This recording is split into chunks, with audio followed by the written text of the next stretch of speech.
antimatter galaxy millions and millions of light years from the Earth. Greetings, ladies and gentlemen of the internet. I am Zazubar, aka Bill Worster, and welcome to the second annual Thanksgiving special of the Demons from Outer Space. Joining me as always, Super DM64, aka Dylan McCandless. Dylan, say hi. Happy Thanksgiving to everybody out there in the YouTubes.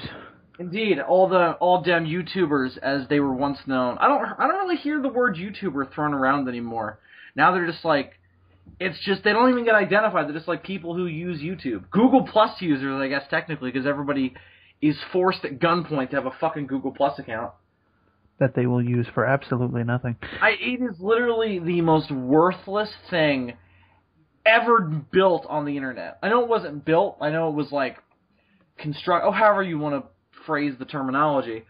I mean, Dylan, do you use it for anything else aside from like I need to have it to have my YouTube channel? I mean, technically yes, because my comments get filtered through there. That's about it. Okay, true. But if they didn't require you to have that, you don't use it as a social media platform, right? All you use is Facebook. Right. Yeah, which you barely use. I mean, except like, you know, keep in contact with the SOS and stuff. I mean, you're not like, I wouldn't call you a diehard Facebook user. No. Which I don't really think I am either. I check it probably like twice a day. To like see what's going on unless I have something to say. Which today was one of those days where I had a lot to say because things were going on today, Dylan. Things were happening. So this is the Thanksgiving special, and we got a couple things I know we want to do to celebrate the occasion. But I kind of want to start on something that's not really Thanksgiving related, though it was supposed to be. Because today, Dylan, our nation was struck by an incredible news event that really shook the headlines. Everybody was talking about it. Nobody was shutting up about it. It was a big deal. I'm sure you know what I'm talking about. Oh yes, oh yes. This is a big deal, and I think it would be completely irresponsible of us to not, at least in some fashion, address it. Ladies and gentlemen, today on November 25th, at the time of this recording, of course it's being posted afterwards, the Jurassic World trailer was released online. The full 2 minute and 30 seconds trailer for Jurassic World, the fourth film in the Jurassic Park franchise. That was the biggest news event that occurred all day. You guys might have thought we were talking about something else, but no. To which I would say you're dumb. This was the biggest news event to occur all day. So, Dylan, the Jurassic World trailer was released today. The full one. I know there was a teaser one that came out, I think it was Saturday or Sunday, which was only like 16 seconds long. Yeah, a teaser trailer that said the real trailer would be coming on Friday, and I was like, wasn't even, okay, you know what, you're right, it wasn't even a teaser trailer. It was as it was described by Universal, it was the teaser for the teaser trailer. It was a trailer for the trailer. Basically, it was a couple shots from the trailer and some words that were saying, you're going to get a trailer on Friday. And I'm like, all right. And like the first couple notes of the Jurassic Park theme by piano, which was in the full trailer. So we know that was composed for that. But here's the weird thing. It was not Friday. No, so let's talk about this, shall we? So the teaser trailer came out on Saturday or Sunday. And my thought process was, we'll talk about that on DFOS this week because we're going to record on Tuesday. As for our Thanksgiving special, we'll briefly mention it at the beginning, and then we'll say that we'll talk about it more when we do the show next week when the full trailer is out. And I thought that it would be fitting to Thanksgiving because the trailer was supposed to come out during NBC football on Thanksgiving Day. Because that's NBC's big thing, is that they show all the college football games, whatever football games, I don't fucking care, so whatever football's going on, whatever division it is. They were going to show the Jurassic World trailer because it's a Universal-owned company, so they were going to do that. So I figured, well, my dad will have it on anyway, so I'll catch it, and then it'll come up online afterwards. And then today I was in class, and my friend Jake, who I've mentioned before on the show, comes running into class going, guys, I got something to tell you and something to show you. And we're like, Jake, we've seen your penis so many times already, it's not a surprise anymore. And to everybody's shock, he did not show us his penis. He showed us the full, over 2 minute long Jurassic World trailer. And upon absorbing the nutrients of that trailer, my first thought was, God damn it, there weren't any fucking prehistoric sailboats. And I was really disappointed, and I have no faith in the movie anymore. Apart from your disappointment at the lack of sailboats and your relief at not seeing your friend's penis, relief, but yeah. What were your thoughts? I was already excited. I'm a huge Jurassic Park fan, as I've shown on the channel before. I did my reviews, which were unfortunately taken down, which I plan on re-uploading soon. I was actually inspired by the trailer to start working on that today, so they should go back up in the next couple weeks. It's not really a hard editing job. I just got to fix the theme song. So I was really excited, and I was really... My fancy was tickled by the first trailer, because if you happen to catch my reviews when they were still up about a year ago, I guess, it's been that long, you'll know that my biggest sticking point with Jurassic Park, the reason why I thought it was so brilliant in terms of the first movie and parts of the sequels, was really the majesty of the way it presented dinosaurs, because monster movies with dinosaurs in them are kind of a dime a dozen, despite, of course, us being huge Godzilla fans. Monster movies that are about dinosaurs killing people are kind of like, that's a huge cliche. So, Jurassic Park really, it's far from the first dinosaur movie, so it's like, when that movie was made, the thing that made it so very popular and so very loved, particularly by myself, was really the way it presented the dinosaurs in this kind of majestic, like, aren't these things beautiful, aren't they serene, kind of this all-encompassing way they showed them as not being monsters, but as animals. And I was really captivated by that as a kid, and I think that, of course, the first movie still has aspects of a horror film. The dinosaur, obviously the T-Rex still eats people, the velociraptors are kind of like the Alien in that they stalk people through hallways and stuff. But that was really the thing that captivated me about it. And then the sequels, I talked about it in that series to varying degrees, keep that up, and I think kind of fail in certain ways, particularly the third movie. But the thing that really captivated me about the trailer for Jurassic World, which I wasn't really... I don't know about you, but I was kind of like, this could be awesome, but it's probably not. Because when I did that series, I did a whole video about the potential of Jurassic Park 4, and I was like, I don't know what the hell the story could possibly be about that would interest me. And then Jurassic World was pitched, and it was exactly what I thought the movie should be about. Showing us an honest-to-God park in operation, seeing what that's like. And what the trailer captivated in me so much was that I got that sense of majesty back. I got that sense of, look at how cool this is. And and those couple piano cues from the Jurassic Park theme, that da-da-da, da-da-da, really went a long way for me personally to really dragging me into this, to this new, not version, because it's not a reboot or remake, as some people have thought. Have you read online, like, all these people who think that it's a fucking remake? Yeah, and then there's been speculation that it's a reboot that is in continuity with the first movie but ignores the second and third movie. I have read nothing to suggest that. In fact, based on the, I don't know if you visited the viral website. I did, yeah. Which is the fake website for the company that buys InGen in the movie. Mazzolani or whatever it's called? Yeah. The guy who played Osborn's lackey in The Amazing Spider-Man. Mm-hmm. On that website, if you read the descriptions, they say that the park, the Jurassic World, that is, opened in 2005. If you take into account that the third movie was released in, I think, 2003? 2001. Oh, was it 1? Okay, well, even better. I think so. Hang on. I think so. Let me check this quickly. Somebody had an argument with me about this the other day and said the same thing you did. I just want to make sure I'm right now because I yelled at somebody for it. But go ahead, keep going. You know what, it is 1. It is 2001. Yeah, because I was like, I think there were a 4-year gap between each of the sequels. Yeah, I don't know why I was thinking 3. Anyway, I had the same. I think it's because Jurassic Park 3. All right, but anyway, Jurassic Park 3 came out in 2001, so the timelines match up pretty well. So as long as there's nothing in the movie that contradicts the second or third movie, there's no evidence to support this reboot thing. At least not that I can see. The only potential positive thing that could come from them in terms of telling the story, in terms of just kind of doing a Godzilla thing and just resetting it back to the original, is that they wouldn't have to deal with Isla Sorna. That is the only thing that they could possibly have to gain from doing that. I mean, because maybe they're just like, we don't want to have to deal with that there's a whole other island of dinosaurs that we either had to get rid of or do something else with. I mean, I don't know why they couldn't just use it the same way they used it in the Lost World, where it's like that's where they nurse all the dinosaurs into growth. But everything I have read has suggested that it's Jurassic Park 4, that it's just a new beginning to a new trilogy based on what I've heard, which I don't know if I want them to kind of come out right away and go like, we're making 3 more, because I think that might.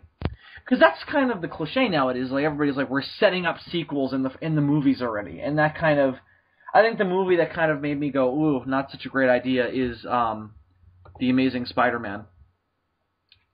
And Dylan has left me out in the cold, like a lonely velociraptor in the rain on Isla Nublar in 1993. But I will keep vamping. So.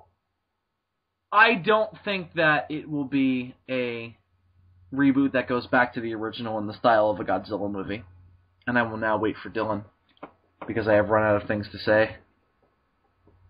So I will take a drink, just because of that. Dylan, if you're listening to this in the future, I tip my hat to you, and I raise a glass in honor of our friendship, sir.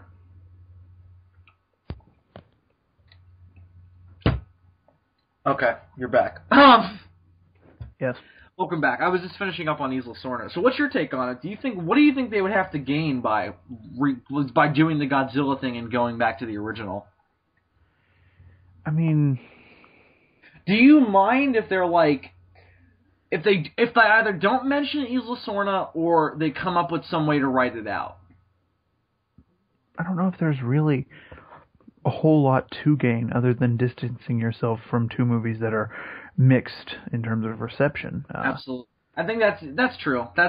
I guess maybe that would be the idea. Is like we don't want to be considered with that garbage. Which I don't think either movie qualifies as garbage. I think that because my stance on the other 2 movies is I like the second one. Yeah. Quite a bit. I thought there were some really interesting ideas in it. The T-Rex in the city. It's a really good monster movie. The T-Rex in the city was fantastic. Oh, it's a great scene. I think that the first 25 minutes are brilliant. And then the third movie is just a fun fucking movie. I mean, don't go in expecting anything great. Yeah. The only real positive thing I have to say about Jurassic Park 3 is Alan Grant's character. That's yeah. I think the rest of the movie is kind of just like bleh. It's just, and I mean, maybe part of that is just nostalgia, because by the time that one came around, I got to see it in theaters. But as did I. That was my first theater monster fight I ever saw. The T-Rex and the Spinosaurus fighting was a big deal to me when I was a kid.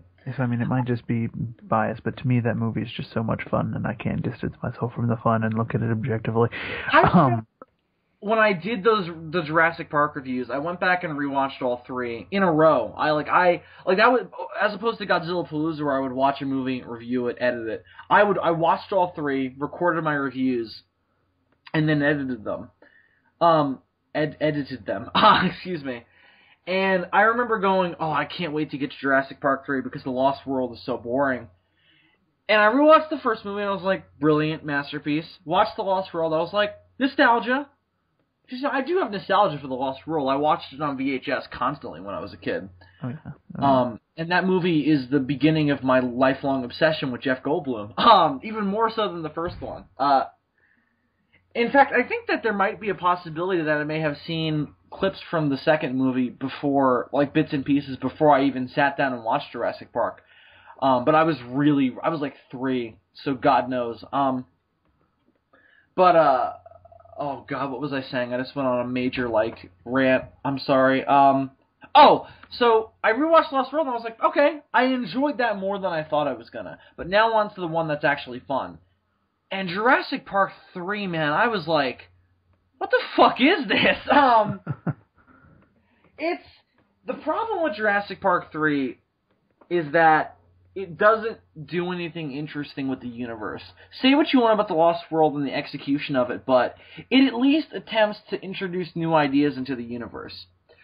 In my personal opinion, Jurassic Park 3 makes no such effort. It comes in, and Joe Johnston said this when he pitched the idea to Spielberg. He was like, I want to do a really self-contained, simple survival story. And that's exactly what Jurassic Park 3 is. I just don't think that requires an hour-and-a-half long movie. I mean, that's my issue. I mean, it introduces the Spinosaurus and the concept of pterodactyls getting off the island, which we will likely never see any payoff for ever. They did not a book, a children's story about it, where it was Alan Grant and that kid going around rounding up the pteranodons and bringing them back to Isla Sorna. Well, in the books, the idea of the dinosaurs escaping the island and spilling out into the nearby ecosystem is a thing that's there from the beginning. The first book has an attack. You know the little girl in the second movie that gets attacked by the Compsognathus. Yeah. That, if I'm not mistaken, but I don't think I am, that actually happens in the first book, and it's not. It's been so long since I've read Jurassic Park, but I think you're right. That actually happens in the first book, and it's not on Isla Sorna or Isla Nublar. It's actually somehow the dinosaurs spilled into the nearby ecosystems, and it's actually in Costa Rica. There's an audiobook of the first book online if you don't want to read it. But it's up to you. It's a great book. Otherwise, there's actually a really cool Masters edition with both Jurassic Park and The Lost World. And when I say The Lost World, I mean The Lost World Jurassic Park. In one big hardcover. So I would suggest, if you're a fan and you haven't read the books, which you should, they are good books. Michael Crichton is a great writer. I just personally prefer the films.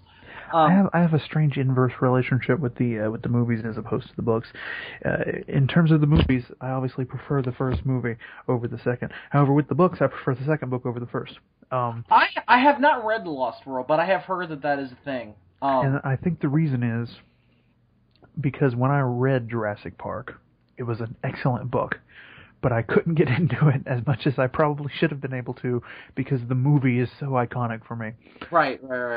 Whereas with the second one, it was I didn't care as much because the second movie, while I like it, is not as good. And so the differences didn't bother me in the way that they did in the first movie.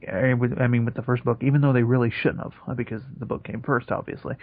But the problem with the problem I encountered when I read the book was Spielberg made some choices in here that fans of the book may not be crazy about, but I personally think made the movie more iconic. For instance, the decision about how they characterized John Hammond. I think the movie's version of John Hammond is vastly superior to the book. Because I feel that the book's version is a little bit stereotypical. He's kind of this typical greedy businessman tycoon. But the movie really kind of brought him to life in a really charismatic and sympathetic way. I don't know if you had a similar experience, but that's what I took away from it. Well, one thing I'm glad that they're doing in Jurassic World now is the concept of Thanks for getting us back, by the way. I was just thinking we were actually going to try and talk about this. The concept of creating new hybrid or just improved versions of dinosaurs. Right. That is a pitch in the first book that Dr. Wu, which B.D. Wong is back in this movie. He is coming back, and I presume that's the reason why, is because they're doing that. Dr. Wu pitches it to Hammond in the first book, the idea of improving the dinosaurs, of not just cloning them, but actually making them better. And Hammond turns down this idea because in his mind they wouldn't be real. And just like the Hammond that's in the movie, he wants to present, real dinosaurs. He wants to present them the most. You know what I mean? He doesn't want to change. He wants to present what he perceives as reality, not like a fictionalized version of it. Yeah, even though they have to splice frog DNA in with the dinosaurs anyway. He wants to present them the closest to what they would have actually been that he possibly can. That's the whole purpose of the speech in the movie where he talks about the flea circus and which is a really great scene. Yeah. I don't remember if that thing about the flea circus was in the book or not. Well, to your point, one of my favorite scenes in Jurassic Park 3 is when Alan Grant is giving the lecture at the college, and he's asked if he plans on going to Isla Sorna to see the dinosaurs, actually behaving, and he said that those are not dinosaurs, as if genetically engineered theme park monsters, nothing more, nothing less. They're not real dinosaurs to him because they are designed by people. They are not the naturally occurring species that existed in nature. And I think he's got a point, because you got to realize that no matter how, no matter the fact that, okay, obviously the feat of bringing dinosaurs back to life is an incredible scientific feat, and really, really, I'm sure if I went to Jurassic Park, I would be smitten with it. But if you think of it from an objective scientific standpoint, they are not the dinosaurs. It's not like going in the TARDIS with the Brooklyn Doctor and going back in time and seeing the dinosaurs. Because or the normal Doctor, for that matter. Or the normal Doctor. Either way, there is no way you can possibly recapture, despite your best efforts, the environment that those dinosaurs would have adapted to in a modern setting. It's just impossible. So the dinosaurs are immediately going to be at least behaviorally different from how they were back in the Cretaceous, Jurassic, and Triassic periods, which I find fathomlessly interesting. And I wish the movies would have done more with it. For instance, in the book of The Lost World, I believe there was an idea that Ian Malcolm encounters velociraptors that are antisocial, which is directly opposed to the first book and movie where they're highly intelligent and are pack hunters. Yeah. And the concept of antisocial velociraptors is very, very crippling to that species, because then they can't pack hunt. So I find that, and they allude to that in the movie where the velociraptors don't seem as intelligent, but it doesn't make any sense because they're pack hunting in the movie. So I don't get it. Right. Then we get hilarious scenes like, "Hey you! Hey you! Hey you!" Come on, somebody has to edit the Pink Floyd song into that scene. Hey you! Hey you! And then the velociraptor who turns around like, "Yes." Yeah. But let's talk Jurassic World, shall we? Dylan, what was your takeaway upon viewing the trailer? Because I know you asked me. What was your takeaway? I'm fucking stoked. That's my takeaway. Yeah, it's a really good trailer. I'm really excited. Other than the discussions that we've been having about it occasionally on SOS with the news updates and what have you, I haven't really been following it. Neither have I. Yeah. I didn't even know Chris Pratt was in it until I saw the trailer. I did know that. Yeah. I've been trying this new thing where I avoid previous knowledge of a movie before I go in. But to no avail. to no avail. But so I haven't really been following it. I knew a little bit about the premise, but not a whole lot. And then when I saw the trailer, it really reaffirmed to me that I think this movie is going to, if nothing else, breathe some new life into the franchise. Oh, that's for certain. I had a conversation with a friend of mine today, though, discussing how it appears or might rank in the franchise, and I'm at least shooting for hoping that it'll at least be better than The Lost World. Because obviously you're not going to top the first movie in terms of just like iconography and uniqueness factor. You're not going to do it. It's impossible to be better than Jurassic Park. No, based on this trailer, and this could be completely wrong, because we've all had recent experience with how trailers can be misleading. Indeed. Based on the trailer, it appears that this might be up there, not as on the same level as, but right beneath, right up on this up there with the first movie. I think so. I think that the proper tack that is being taken of, well, we have to take the universe in a new direction. We can't just keep doing people get trapped on an island and running away from dinosaurs and showing everybody that Jurassic Park is a thing that shouldn't happen. Well, what if it did actually go through? And I'm really glad that's what this movie is about. Mm-hmm. I am a little bit concerned, though, based on how the trailer plays. I'm concerned in two ways. By the way, I really love the trailer. I think it's visually stunning. I love all the majesty that's presented with the park. I love all the different little things they show, like the gyroscope of that, like, plastic ball that they go into to see the dinosaurs. Yeah. The effects are still on the level of what you would expect from Jurassic Park. Yeah, I think the CG's... I'm sure it's a trailer. The CG will probably be touched up when we finally see the movie. I mean, the Raptors look sexy. Raptors look good, but I thought that the Leopleurodon looked a little iffy. If that is a Leopleurodon, it might just be a different type. You know, it is a little small for that. I mean, whatever it is, it's got to be some kind of it's definitely not any like a crocodile or anything. It's got to be some... That was my next thing I was going to say for this trailer. That mosasaur, though. What's the mosasaur? The thing that jumps out of the water and bites the shark. I mean, that's it is the mosasaur. I mean, that's just what I'm choosing to call it at the moment. I don't have a confirmation on what the species is, but it looks like... Who knows if they'll even say that in the movie? But it looks like a fucking mosasaur to me. It does look pretty good, though. I'm just hoping that they put in as many practical effects as humanly possible.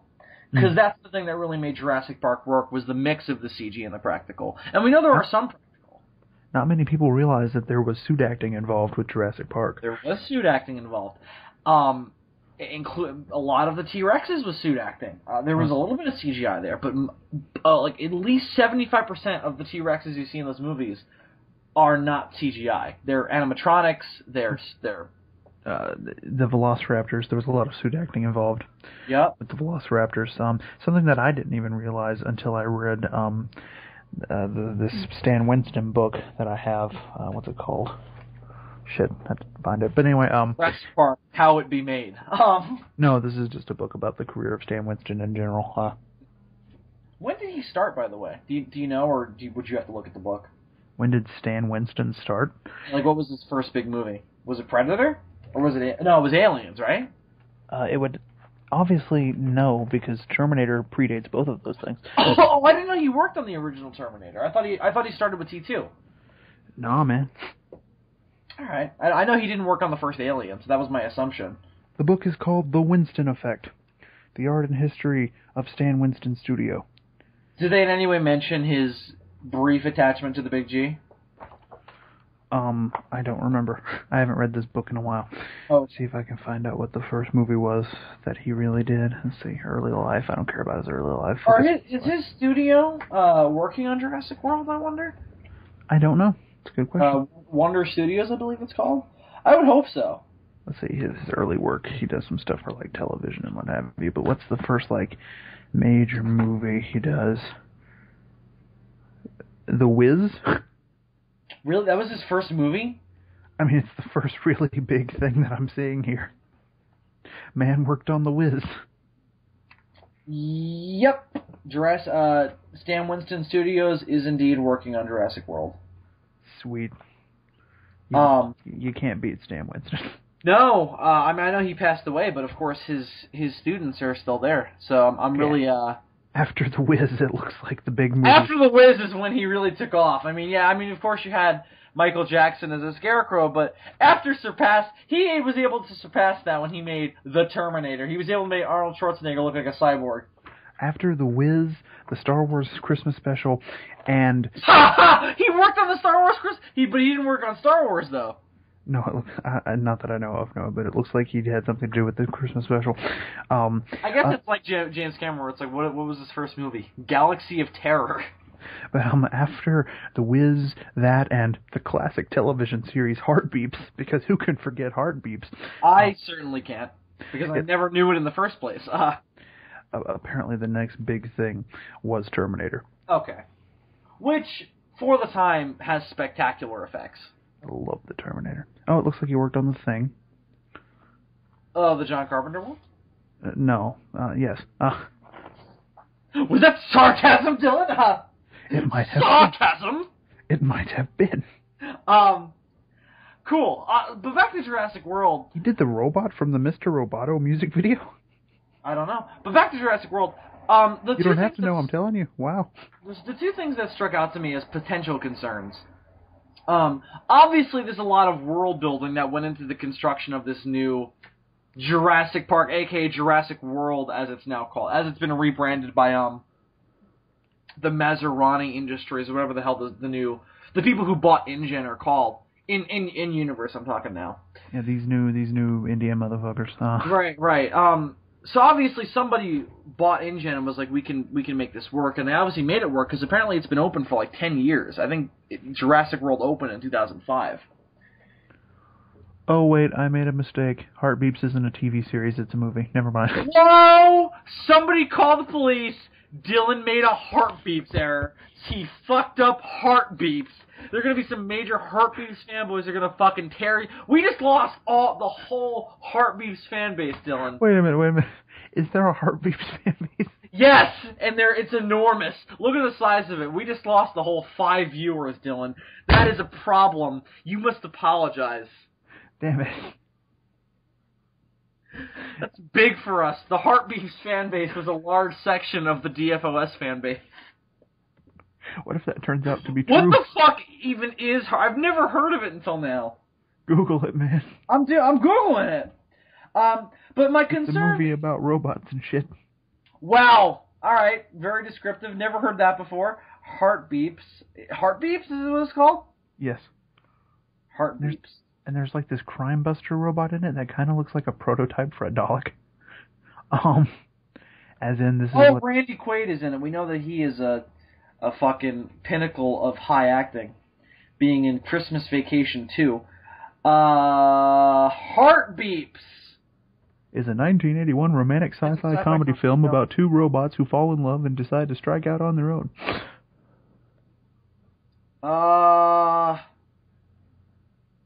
Whoa, apparently the special effects lost out to an American Werewolf in London in 1982, so can't be that bad of a movie. Plot. Oh, this is long. I don't know if I can handle. Oh, it's only 2 paragraphs. Never mind. Valcom 17485. A robot designed to be a valet with a specialty in lumber commodities. You know, you got to have that in your fucking repertoire. Lumber commodities. Of course. A hostess companion robot whose primary function is to assist at poolside parties, meaning she gives wonderful hand jobs. At a factory awaiting repairs, they fall in love and decide to escape. Right to me and escape. Ba-na-na. Do they like drinking pina coladas? And getting caught in the rain? No, because their circuits will short out. Anyway. I feel like somebody reviewed this. Oh yeah, the Cinema Snob reviewed Heartbeeps. Oh, did he really? They steal a van from the company to do so. They embark on a quest, always good to embark on a quest, to find a place to live, as well as satisfy their more immediate need. Oh my, Dylan, their satisfying needs. Mm. Of course. For a fresh electrical supply. Electrical supply. I mean, for robots, that could be sex. I don't know. They assemble a small robot named Phil. They assemble a small robot. Oh, I wonder what he was used for. Oh. What was Phil used for, Stan Winston? Tell me. Hang on. Look at her bolt that CPU into place. Let's bring the lights down. Built out of spare parts, whom they treat as their child. Because they fucked. And are joined by Catskill, a mechanical stand-up comedian. Hey! There's no need to call a stand-up comedian mechanical. They are able to resolve their problems. What a plot synopsis. They set up this whole situation, and then here is how they resolve it. They are able to resolve their problems successfully. What a vague fucking way to round out the plot synopsis. That's like if it was like Jurassic Park. A bunch of people go to an island filled with dinosaurs, and they resolve the issues of the island successfully. What even are the issues of Heartbeeps? I don't know. Like, do they encounter robotic prejudice? I don't know, Dylan. I'm confused. But let's get back to Jurassic World. How did this turn into a conversation about Heartbeeps? I love that we're like, let's talk about the biggest news story of the day, Jurassic World. Let's talk about fucking Heartbeeps, because everybody remembers Heartbeeps. So Dylan, Jurassic World. The only 2 concerns that really stuck out to me, aside from the things I really loved about the trailer, 2 things. One, of all the world building that they're going to have to do to set up this new status quo from what was left off at the end of the sequels, is they seem to be focusing on a couple kids, which could be fine. obviously a lot of the people who are going to go see this movie are probably going to be kids and families. Jurassic Park has widely been seen as a family franchise. And then they added the fucking scene. No. And then they added the dinosaurs having hardcore anal. And that's when everything changed. When Steven Spielberg was like, you got to have the dinosaurs fuck. When Steven Spielberg decided, I think I want Jurassic World to be a adaptation of Taken by the T-Rex. Drowned by the Diablosaurus. Hang on, who's directing this picture? Mackin' with the Mosasaur. No, That's a fucking episode title.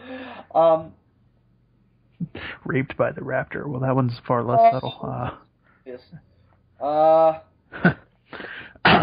you think it'd be cool if Chris Pratt turned out to be Alan Grant's son? Sure, why not? Kellen Trevorrow. Colin. What if Chris Pratt was the kid from Jurassic Park 3? I don't think that's true. The little kid. Let's see. The kid who watched Barney with Laura Dern. Let's see. I'm just checking out who exactly he's playing. His character name is listed as Owen. That's all that he's named. So who knows what that means. He's Owen. That's all he is, man. It sounds kind of like Alan. I suppose. I could picture a velociraptor on a plane going, Owen! Owen! That scene, dude. Like, that scene... How does Alan... Did I mention this in my... Why does Alan Grant hallucinate about raptors he hasn't seen in person yet? They're like, Alan! Alan! Why can they talk? Stop speaking to me. I wish he hadn't woke up right then. I really want to know what that velociraptor wanted. I know, what is he... Alan, you got any weed? Hey, man, I'm a velociraptor, man, and we velociraptors, we really like weed, man. We like to smoke up, yo. Alan, what? Are you carrying? No. Are you packing heat? Are you asking me if I have a gun? Yes. Why would I bring a gun? Because there's gonna be fucking dinosaurs. Probably wouldn't be a stupid idea to bring a gun. You know what, man? The last thing I need is to be criticized by a velociraptor. Well, my girlfriend left me. She fucked some businessman and had a kid who I teach about dinosaurs. And now I'm being criticized by a velociraptor. You know what, man? Fuck you. Alan. All I wanted was some peanuts. You should have brought a gun, Alan. Didn't you ever play the Jurassic Park arcade game? Yeah. Dun, dun, dun. I don't need you singing me the theme song now. I know the theme song. Dun, dun, dun. Fuck me. Really? No, I didn't. Oh, God. Raped by a velociraptor. Anyway, so I keep trying to say my two concerns. Here are my two concerns. One, I don't know if we need children to be the focus with all this world building stuff going on. I'd like to learn about it. Prior to the film really beginning proper. Though perhaps the idea is that we'll learn about the changes that have been made to the park through the children's eyes. I guess that's a possibility. But Dylan, let me ask you this. Do you think that making a genetically engineered dinosaur with the Diablo Rex, do you think that it's an excuse to turn it into a monster movie? Because I don't think Jurassic Park at its best is really a monster movie. Do I think it's an excuse to turn it into a monster movie? Yeah, because it's like, well, we've already had all these dinosaurs, and we need something scary for the audience, and we had the Spinosaurus. So let's have this happen. They're going to have to go a long way for me to, or at least really put some effort into it, to make it seem like non-contrived, to have it be scary and have an excuse for this monster story, and we have to evacuate the whole island. Why? There's one dinosaur that's loose. That's what I think needs to happen. I don't know if it's necessarily an excuse. I think it just depends on how they wind up executing it, honestly. I think, to me, Did you want this? Like, if this movie had little to no horror elements, would you have been mad? if this movie had little to no horror elements, I mean, I think you kind of need a little bit of that, just because it's been there since the first movie. Right. Right, certainly. In fact, I think 3 is probably the lightest on in terms of horror. Oh, I don't agree with that, really. I think it's the most. Really? Yeah, I mean, the whole movie is a survival horror piece. Yeah, but I don't really feel frightened at any point. Certainly, but I'm not frightened by any of them. I'm just saying that in terms of what the story is trying to do, it is the most of a survival horror movie. At least the first 2 movies have a few. I'm not saying that it doesn't try to be. I'm saying that. I see. Okay, I agree with you on that front. I think Lost World has some scarier moments than that, but. I mean, one of the most bizarre scenes in the Lost World is when they go in the waterfall, and the T-Rex starts licking fucking Anne Heche. What the fuck? Oh, dude, there's a big thing in the Jurassic Park books where apparently T-Rexes, they can do like all kinds of shit with their tongues. Whoa! T-Rex is talented in the tongue department. Actually, in the first book, the T-Rex tries to get the kids through a waterfall with his tongue. There's a lot of references. Oh, so that's where that's from then. There's a lot of references to the first book in the second movie. It's weird. Don't you mean she? She, whatever. Doesn't matter. They don't have dicks. It's fine. They can switch their sex. They're frog dinosaurs. That's true. They're time lords. They're frogosaurs.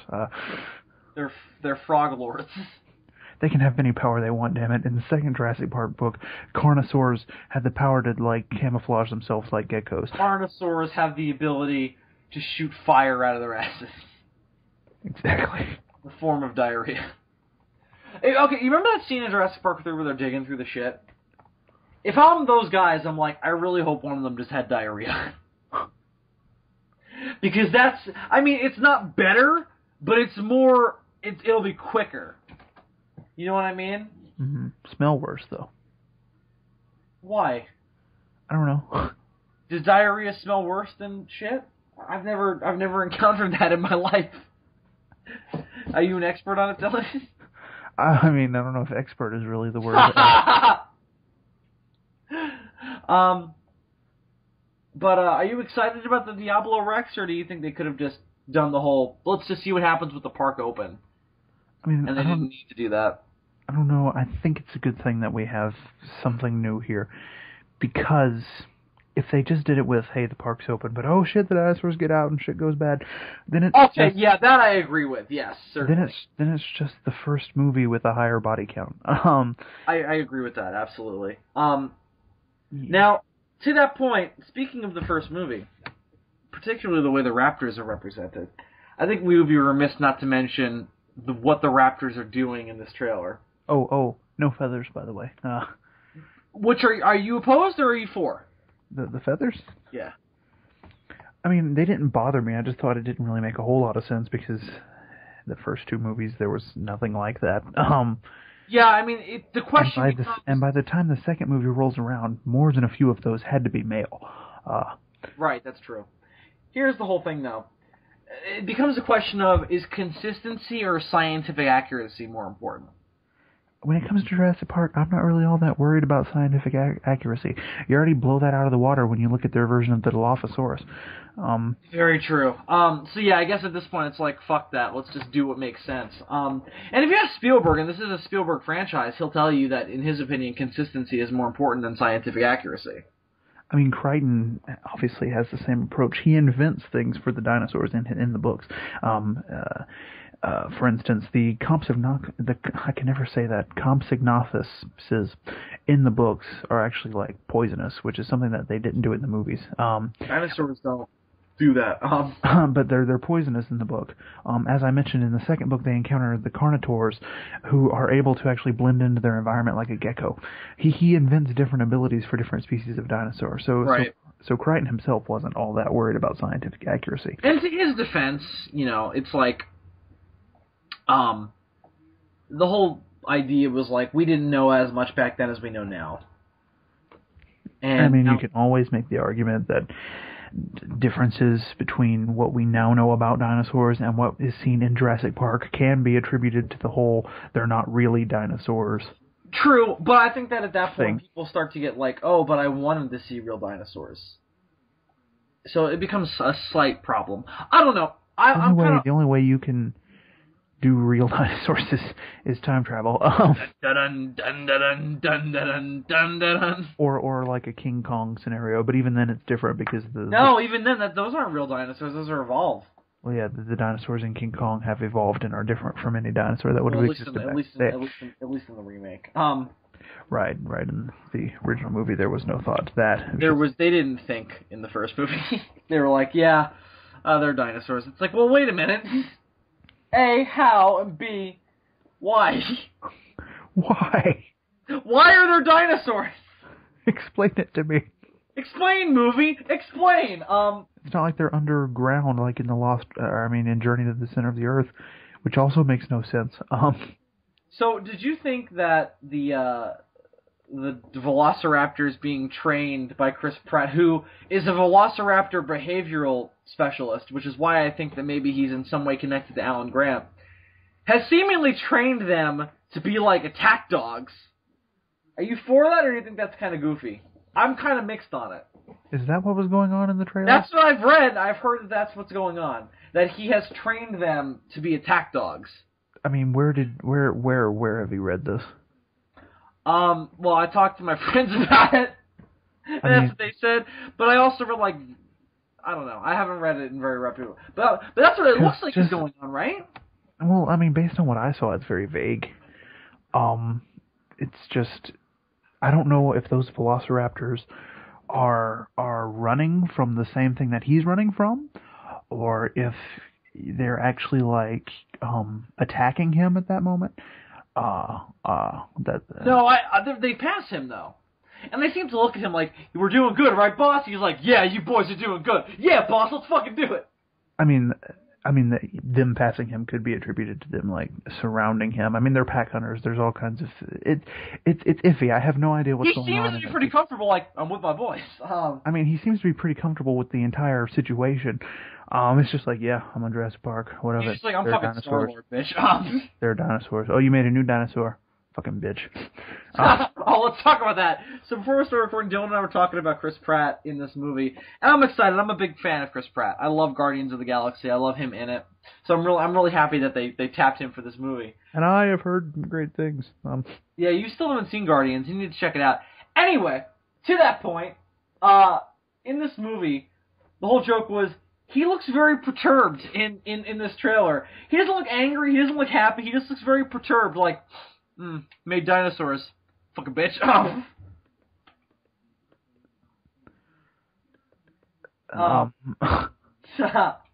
Like that shot of him looking at the wall like, I am very disapproving of these claw marks.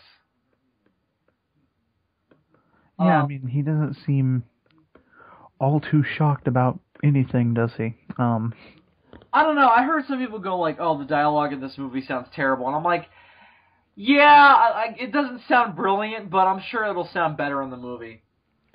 I mean, you can attribute his lack of amazement to the fact that he's been here a while. He exists in a universe where now there have been dinosaurs on Earth for a while. For over 20 years. Yeah, where InGen creating Jurassic Park has been a thing, and there have been advances in it, and according to the Maserani viral website, they're now looking into Ice Age creatures. I mean, he lives in this world. He has this frame of reference. And this is public knowledge now. In the first movie, it was all kept as one big secret, but now this is public knowledge upon the Lost World. There's the scene at the beginning of the of the trailer where the mom is sending the two kids away to the island. She's like, "I'm really proud of you for taking this trip. Don't let anything get you," or something. Don't get killed by dinosaurs, sweetie! And she laughed, and I'm like, "You fucking bitch. You fucking stupid. Have you not read Ian Malcolm's book where he was basically like, hey, fucking run? Maybe she found his book a little too preachy. But, seemed like the guy was trying to hide something. What's the deal with Malcolm and fucking Alan? Like in fucking Jurassic Park 3. Alan. he was just like, "Did you read Malcolm's book?" And he's like, "I feel like the guy was trying to hide something." He smiles like, "Well, now there's something we can both agree on." And it's like, what the fuck, dude? This guy was attacked by a T-Rex. What happened to you, Alan Grant? What happened to you? A Brachiosaurus sneezed on you. Fuck you, Alan Grant. Hey, man. He got chased by raptors. You know what, Alan Grant... No. Dude, Ian Malcolm was attacked by a Tyrannosaurus. To be fair, in the book, Alan had a much tougher time than he did in the movie. There was Really? He was like stuck with these kids on a raft being chased by T-Rexes and fucking everything else. Like it was intense. Isn't there a scene? Remember? And then you see the movie and they spend most of the time hiding in the tree. Do you remember that scene from the King Kong video game where where you're rafting down a river and there's a bunch of V-Rexes around you? Is it like that? Yeah, it's very similar. I think there may have been some inspiration there. I'm confident. Yeah. Anyway,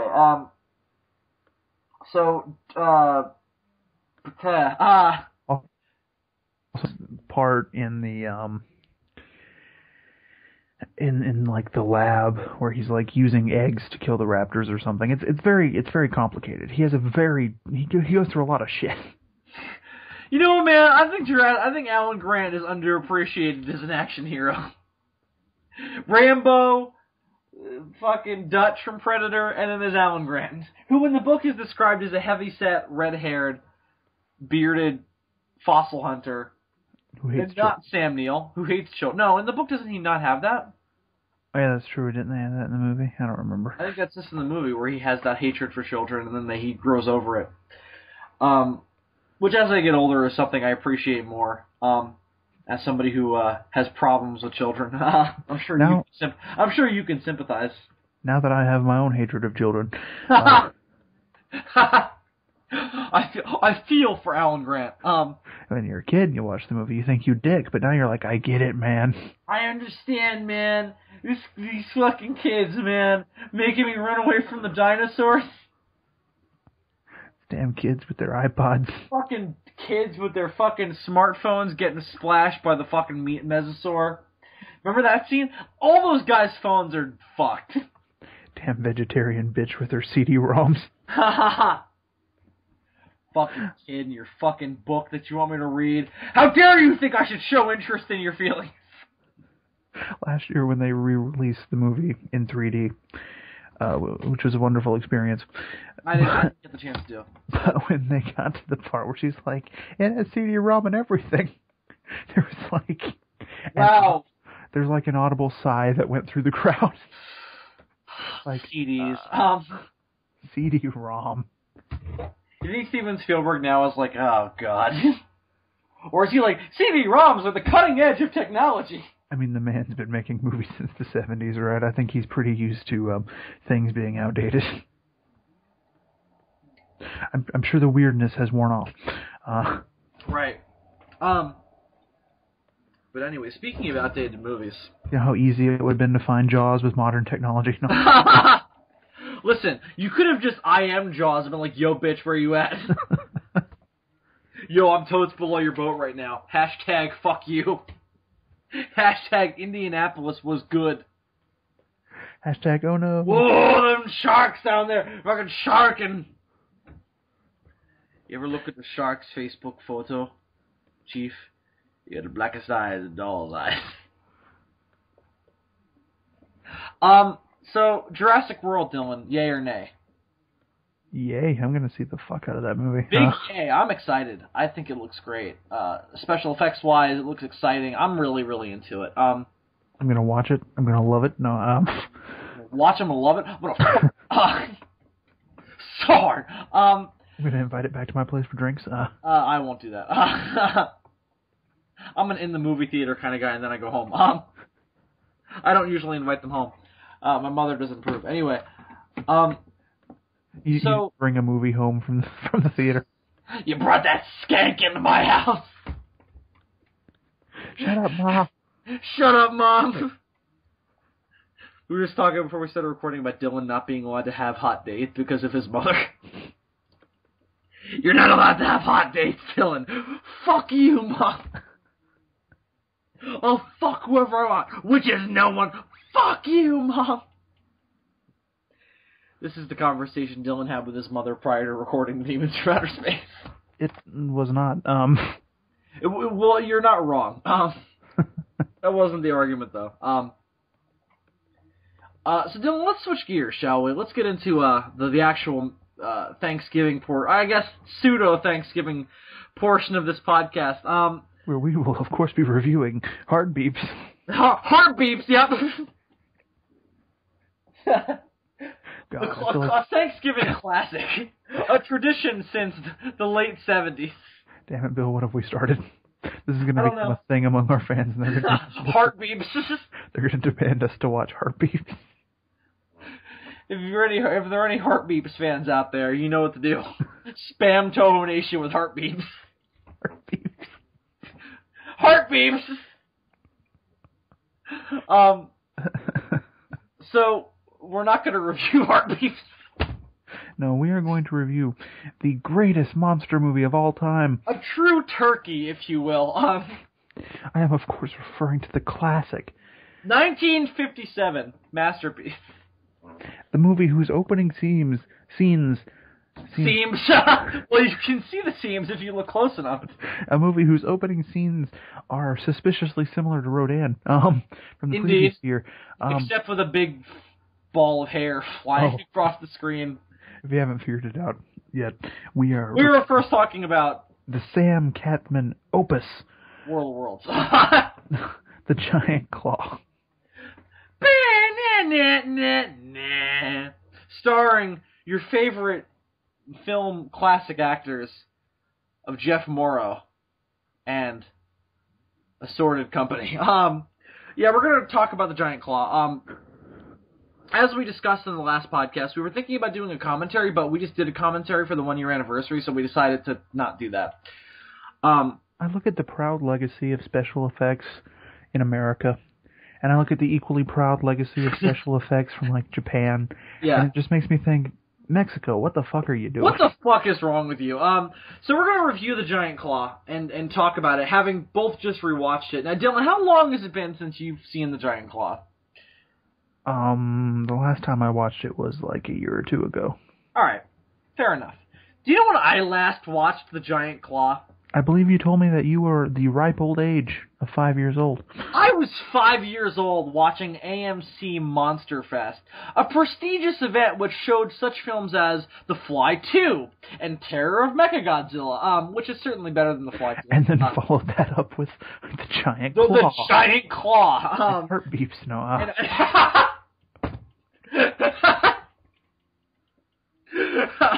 The classic horror film, Heartbeeps. I'd like to write Heartbeeps 3, The Return. With special effects by the Mexican studio who brought you The Giant Claw. Get the fuck out of here, Alan Moore. Stop tainting our Thanksgiving special.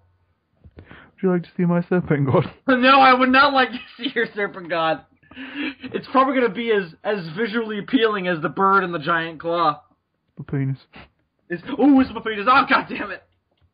What if... I think that Alan Moore's serpent god will be about as faithful to an actual snake as the bird and the giant claw is to actual birds.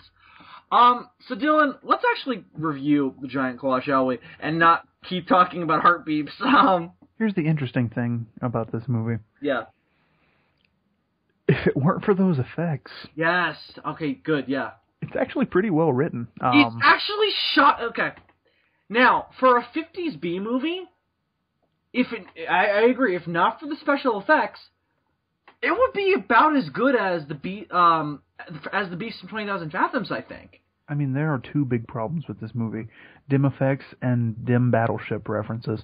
Okay, the other thing is the supporting cast is not great, aside from the two leads, the female and Jeff Morrow, who... True. But again, for a movie from this ilk, you don't really expect that much in the way of supporting cast. It is shockingly well written. I found Jeff Morrow's character, Mitchell, to be fairly likable. Fairly fun to follow. I like sarcastic characters in movies like this. It makes them. The dialogue here is very snappy and entertaining. It was kind of reminiscent of The Thing from Another World. It wasn't as well written, but the pseudoscience is surprisingly well done. No, that's horrible. What are you talking about? It's about as convincing as the pseudoscience and Heartbeeps. No, here's the thing. You haven't seen Heartbeeps. You don't know, man. You don't know. You don't know the truth that exists behind Heartbeeps. Well, here's the thing about the pseudoscience and the giant claw. It's like half really good and half kind of stupid, because the stuff about antimatter is done very well. Then they get that is accurate, yes. But when they get into like the Masic shit, and you're like, what the fuck is that? What are you talking about? How do you survive an atomic explosion, Jeff Morrow? Are you a Kryptonian? Basically, they wrote this really good pseudoscience involving antimatter that was very convincing. It's actually a really cool weapon for the monster to have. Yeah. And then they were like, how do we ride our way out of this? Let's make up some bullshit. Yeah, let's bullshit our way out of it. It's a bizarre movie because it is shockingly entertaining until it's weird. Usually most monster movies become more entertaining when the monster shows up. I think that's reversed in the case of the giant claw. I think that the first 25 minutes you're watching it like, this is not terrible. I have seen worse than this. I've seen beginning of the end. I've seen worse movies. Oh, by the way, speaking of Mystery Science Theater, since of course they did beginning of the end, for you Mystery Science Theater fans, Jeff Morrow was Exeter in This Island Earth, which is the movie that they riffed on in the Mystery Science Theater movie. Did Mystery Science Theater ever talk about Heartbeeps?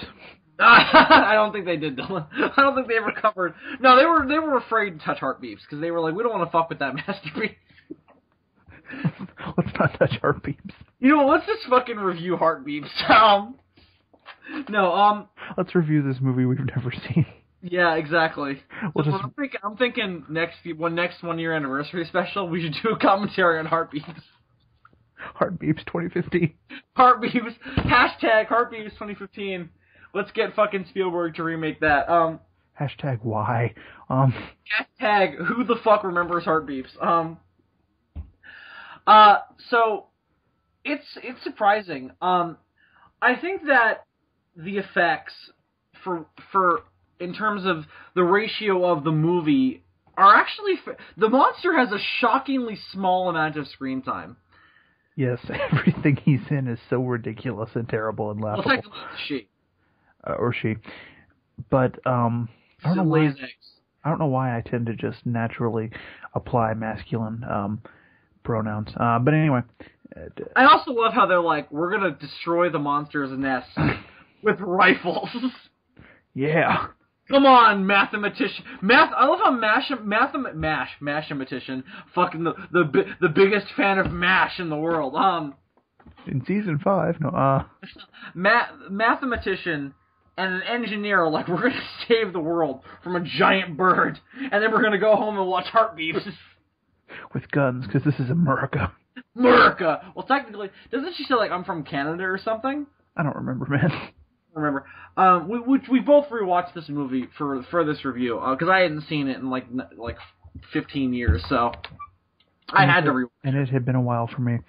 So this was basically like me watching it for the first time. Like that's how fresh I was upon seeing it. And I gotta be honest, I wish it was worse. I wish it was more laughably bad, because it's not really that terrible. It's a decent monster movie until you get to the effects. I love the scene in the lightning storm. I think that's probably the best scene monster movie-wise in the movie. It's pretty eerie. It sets up... It really establishes, like, this monster is a force to be reckoned with. And then when you see the monster, it is so not a force to be reckoned with. I mean, I agree. I wish one of two things would have happened. I wish either this movie was worse, like, if this movie had this kind of effects, but it was like The Lost Skeleton of Cadavra, right, that would be awesome. Yes. Or I wish that this movie had better effects and was actually objectively good. It would have been like a 20 million miles to Earth type of movie. Which it would have been if Ray Harryhausen had actually done the effects. Yeah, I was just about to mention that. Can you imagine how good this movie would have been with this script if it had been a Harryhausen movie? Yeah, Holy shit. It could have, which I think almost makes the movie worse. Like, if it had been this bad, effects-wise, and also been terrible script and acting-wise, this movie would go down even more as a cult classic than it already has. But it's the existence of a decent monster movie script and decent monster movie acting that makes it so bad, because it's like, God, you guys fucked this up so badly. Because I listen to that dialogue and I'm like, wow, these people, they sound like real people, and it's written so well. And then, well, except for the lead scientist, he's not Mitchell, the fucking guy with the shit stained mustache. Yeah, he's laughably bad. But then the bird appears, and I'm like, damn it. The bird's first appearance is awful. Because damn it, movie, you could have been a contender. You could have been like 20 million miles to Earth, The Beast from 20,000 Fathoms, but no, fuck that. You're just fucking... You just fucking like, you're like, you have the script of 20 million miles to Earth. He can't even think of what to say. You fucked up so bad. I'm lost. I just want to go watch Heartbeeps. That's how I feel. When a movie is so bad, it drives you to watch Heartbeeps. you know that's saying something. It's really disheartening. But Dylan, don't you agree with me that the bird should have fucking showed up? You know the scene where they're in the fucking room, and they're like flipping through pictures of the bird, and each shot gets progressively closer to the bird. That should have been its reveal. And it gets progressively worse the closer to the puppet you get. So funny. Like they show the first picture, and you think, all right, that's not so bad. Then they get a little closer, and you're like, but it's like a black fur ball in the background, yeah. And then they get a little closer, and you're like, all right, it's getting a little iffy. And then they get right up on his face, and you're like, oh God, kill it with fire. Jesus Christ, Jesus H tap dancing Christ. What the fuck is that? It's like the same reaction you have when like Minion hatches. Yes. And you're like, what the fuck is that? That thing came out of Godzilla's balls? What the fuck? Somebody, just like Kamacuras, put it out of its misery. Hang on. Godzilla, I hate to break it to you, but your kid don't look right. Hang on, I gotta run to the bathroom quick. Alright. So I'm back. I just totally jerked off to Heartbeeps in the bathroom. Of course. What else are you gonna do? I know, right? What else are you gonna do when you have your dick out in the bathroom? Just jerk off to Heartbeeps. But Dylan, the bird is one thing, but it's how they tease you with the bird is the other thing that kills me, because otherwise it's a fairly straightforward monster movie. So you're watching it, and then Jeff Morrow is up in the plane talking shit to his fucking friend and the lady in the fucking Air Force base. I sound like Jerry Lewis. His friend and the lady. So I ripped the bird out of the fucking wheelchair, and I was like, get up, you lazy bastard. Hello, Mexican studio who made the giant claw. This is Jerry Lewis. You with the puppet and the strings and the... Why didn't you hire Ray Harryhausen, who is a personal friend of mine, and the lady? Mr. Lewis, no hablo inglés. Senor Lewis. Dear Heartbeeps, this is Jerry Lewis. I fucking love you. I'm shitting on this movie. What if we watched it and it turned out to be really good? It turned out to be really fucking brilliant. I mean, I doubt so. The Cinema Snob reviewed it, but... But Dylan, the 2-year anniversary of the Demons from Outer Space. Heartbeeps. But anyway, it's such like a tease, because it's like they just like throw a dust ball across the screen, like, oh look, there's something on frame, and then it's like a half hour goes, and you don't see the bird for like 35 minutes. Until like 35 minutes into the movie, you don't see the bird. And then it pops up, and everybody in the theater laughs, and the actor leaves and goes to a bar. Yeah, that's the story we told on the last Thanksgiving special, was that Jeff Morrow left the bar, left his local theater upon seeing, because he didn't know what the bird was going to look like. Nobody did, and they're acting their poor little hearts out. They try so hard. They tried so hard and got so far. But in the end, it doesn't even matter, because the bird, it looks like shit. And you have to realize that Heartbeeps look better. Heartbeeps.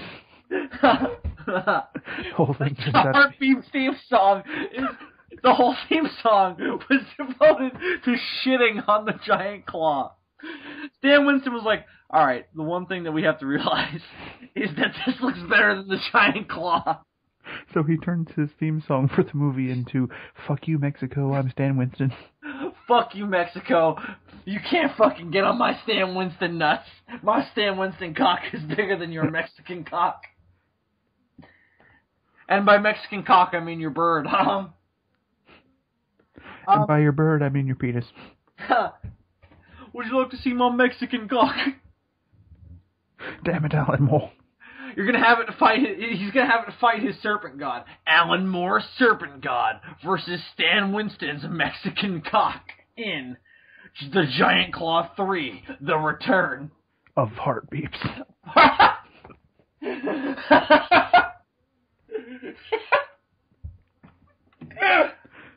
Oh my god!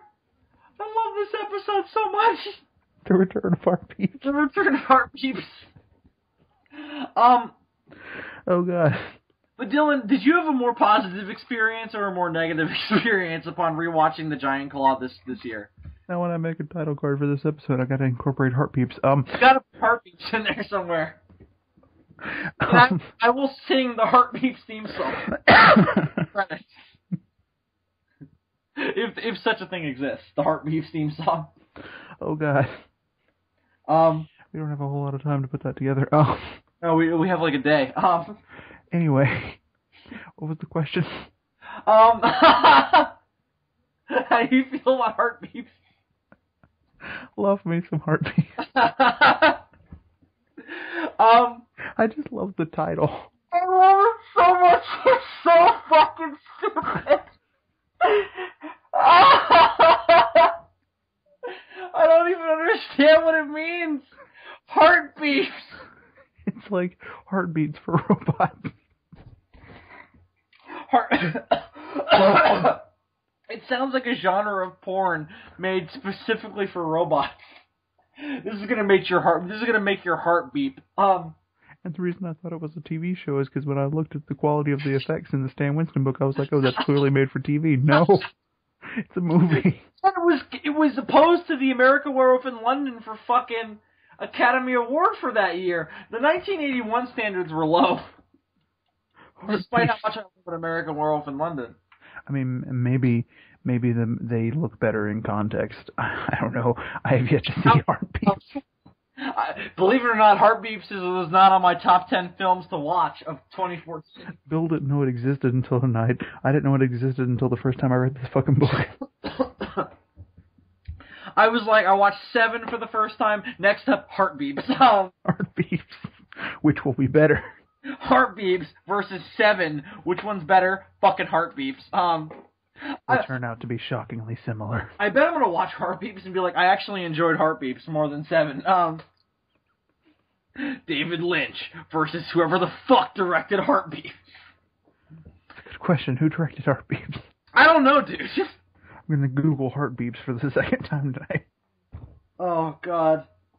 Somebody's gonna look at your Google history and Google Heartbeeps so much. Everybody know that's robot porn. The director's name is... where the fuck is the director's name? Alan Smitty. You're not far off. It's Alan. Really? I guessed that? Woo! His first name is Alan. His last name is Arkush. Arkush? Alan Arkush? A-R-K-U-S-H. Arkush. Alan Arkush's Heartbeeps. All I know is his first name is Alan. Written by Alan Moore. Written by a velociraptor yelling, Alan! Telling him he should have brought a gun to Jurassic Park. Oh, that's encouraging. He's also known for Caddyshack, too. Oh, wow. You don't want to be known for Caddyshack 2 and Heartbeeps. It's like, you know when you pull up a person on IMDb, they have the known for thing, and then there's like 4 titles. Yeah. It's a bunch of TV, and then Caddyshack 2. And Heartbeeps. No, they didn't even pop up Heartbeeps. How do you not put Heartbeeps? Heartbeeps is a masterpiece. Heartbeeps is love. Heartbeeps is life. But anyway, back to the giant claw, aka Heartbeeps 2. The return. The return. So, I think my question was, do you like Heartbeeps? I'm gonna choke to death laughing about Heartbeeps. I can't. I think we have to stop with We have to put Heartbeeps to rest until the 2-year anniversary. Dad, Heartbeeps. Fuck you, Heartbeeps. Why you do this, Heartbeeps? Do you...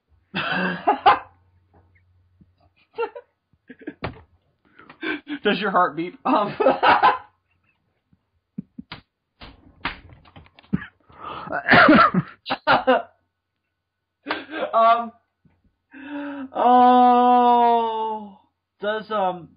Was your viewing experience of the giant claw more enjoyable than your last this time? Or are you comparing it too much to Heartbeeps?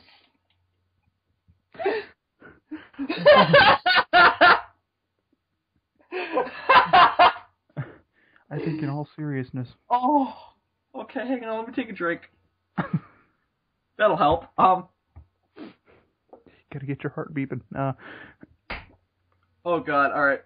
I think in all seriousness. Oh, damn it all to hell.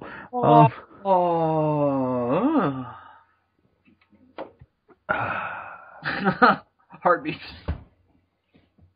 But yes, I think I did enjoy the giant claw a little bit more this time than I did the last time, just because this time it struck me how, as we were saying before, how surprisingly well written it actually is. Yeah, it really is. It's shocking. I don't think I had ever... I'm not kidding. I really want to go back and rewatch a bunch of Jeff Morrow movies now because of how good he is in this movie. It's really shocking. He's very good in this movie. I really want to see what this movie would be like with better effects. Heartbeeps. Somebody out there. Sorry, I couldn't help it. Somebody out there in the world who does special effects needs to take this movie and replace these special effects with new special effects that are actually good. Bird. Just fucking cut out the bird. There's going to be Jeff Morrow and this chick exchanging poetry, and it will be a great movie. Replace it with Heartbeeps. It'll be better than Heartbeeps. I think the scene where the guy freaks out over Heartbeeps.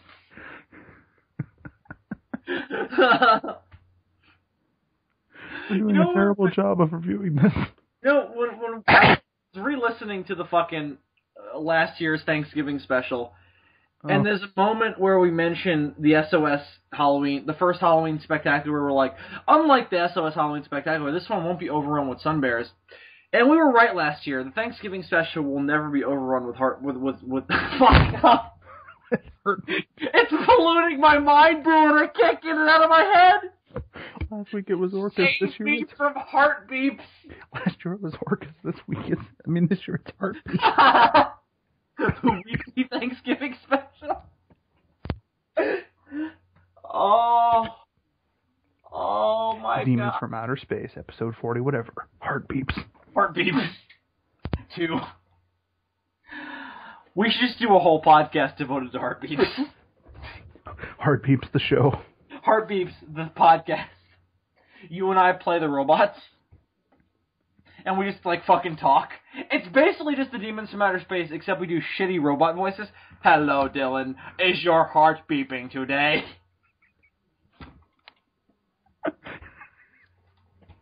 My heart is beeping with maximum efficiency. Whoa, that is the most a heart can beep. And that is another episode of the Heartbeeps podcast. Joining me, as always, is Dylan. And that was the show that crippled the network. And that was the day the Sons of Serizawa died. It was the day that Heartbeeps took over. It was like Judgment Day in the Terminator franchise. We thought the invasion of the Sun Bears was bad. But the fucking infection of the Heartbeeps was far worse. Oh, who doggy? The Giant Claw. Doing a really bad job. Of reviewing the Giant Claw. We're doing a great job reviewing Heartbeeps. We're doing an amazing, like Stan Winston and Alan Tomorrowson have never received a better review of Heartbeeps than this episode of the Demons from Outer Space. We're just pimping the shit out of that. If out there exists, and I'm serious, a Heartbeeps fan page, and if you are a member of it, please spam the page with this episode of the Demons from Outer Space. I'm checking Facebook now. The Heartbeeps fan group. Oh my god, there is a page devoted to Heartbeeps. Oh my god, dude! Guess how many people like it? 5. Guess. No, it's higher than 5. Alright.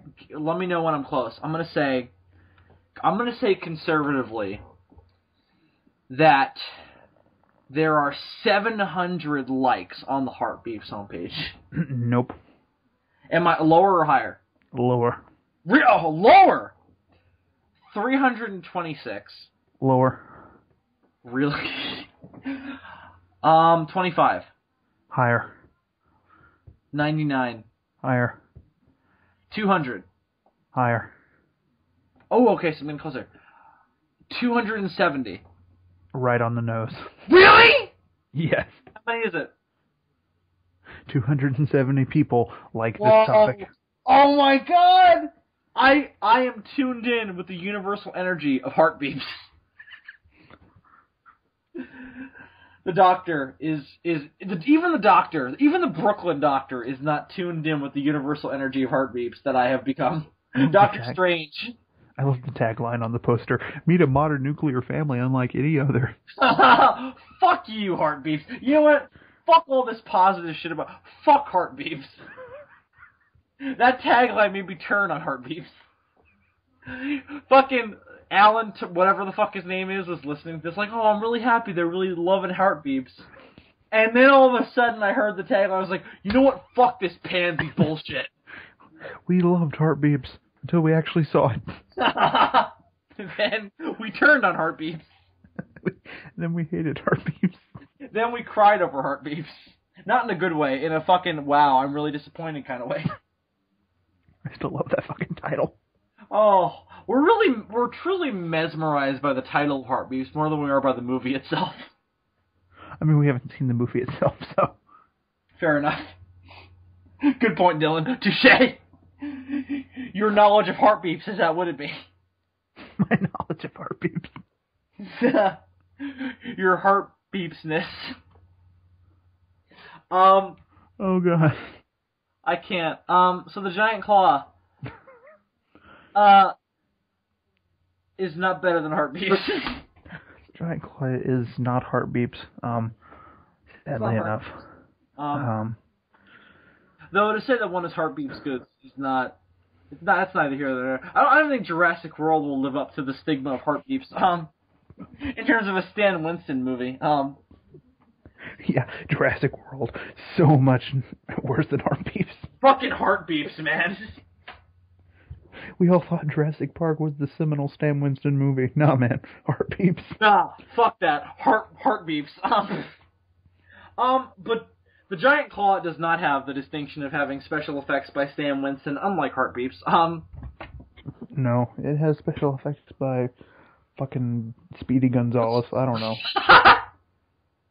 Let's find out who did the effects for the giant claw. Yeah, I at least want to know what the name of the Mexican company is. Let's find out.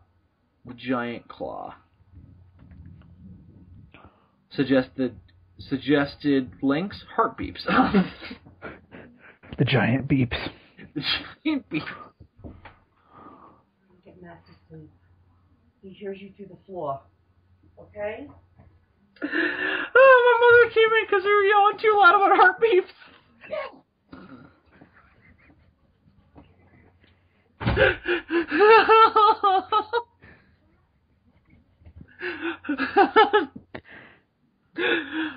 Oh my gosh. Heartbeeps ruined my house. Alright, the giant claw. Oh my god. Wait a minute. I just found a shitty drawing that somebody did on DeviantArt. Heartbeeps. Of the MST3K guys watching Heartbeeps. Wait. Did Mystery Science Theater do Heartbeeps? I don't think they actually did. I'm going to find out if Mystery 3K did Heartbeeps. Because if so, this podcast just came full circle. If so, this is over. We're going to watch MST3K Heartbeats. We're quitting the Demons from Outer Space. To devote our life to the Church of Heartbeeps.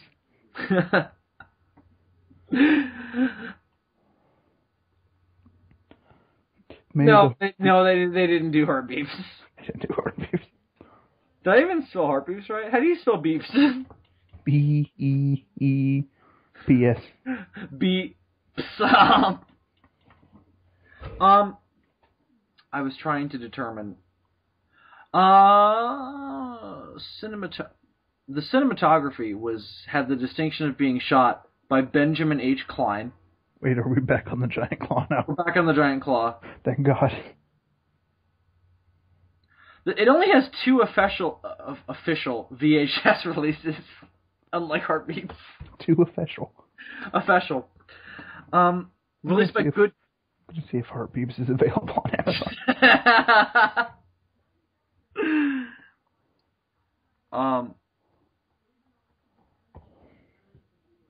If it's free to stream with Amazon Prime, I'm watching it tonight. Production.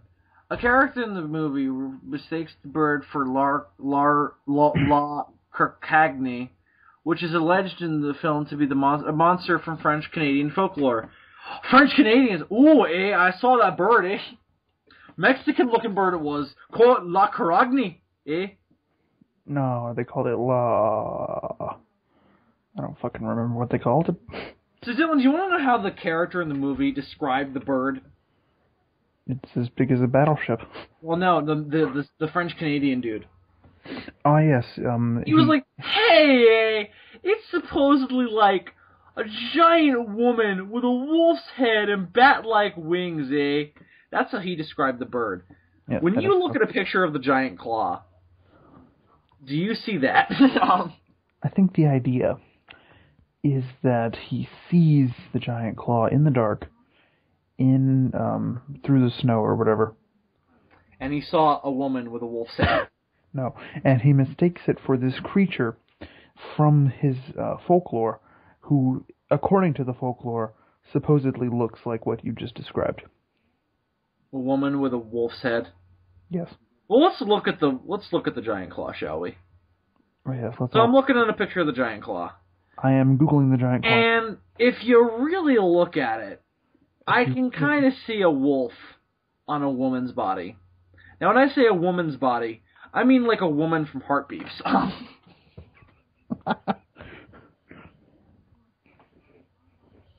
A woman's chassis, if you will. A woman's heartbeat. Apparently, marketers thought the film was about a prehistoric bird. How wrong were they? Pretty bad.